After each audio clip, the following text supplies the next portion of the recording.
The UN Climate Change Conference continues in Glasgow. On the first 2 days, the world leaders were here and they made major announcements. One of those announcements was about halting the deforestation of the globe. We have spoken to some experts from the WWF who think the problem is global. High-level statements we heard yesterday and the announcement we heard today on the Glasgow Declaration on Forest are important because they are bringing together many stakeholders from private sector, public sector, indigenous peoples and local communities, philanthropists, etc. So it's making this to be a very good day for forest and the planet, but we have to wait and see how these pledges will materialize in real life.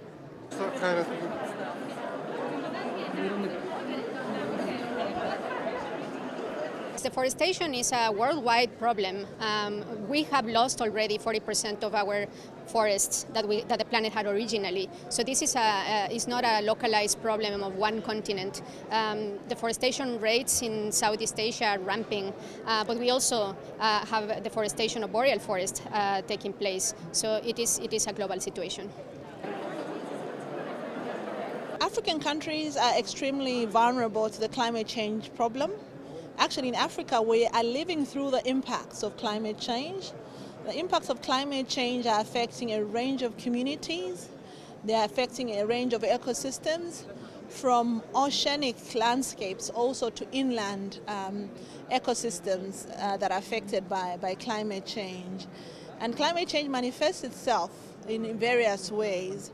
The biggest problem is around drought, where the impacts are felt when it comes to food production. Basically, we experience crop failure, and when we experience crop failure, it means that the government has to find the money for emergency response.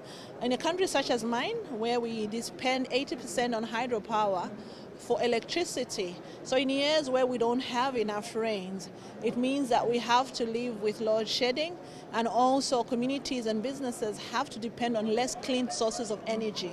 So that's a problem that's actually a real time. The third aspect that's quite common in Africa is related to flooding.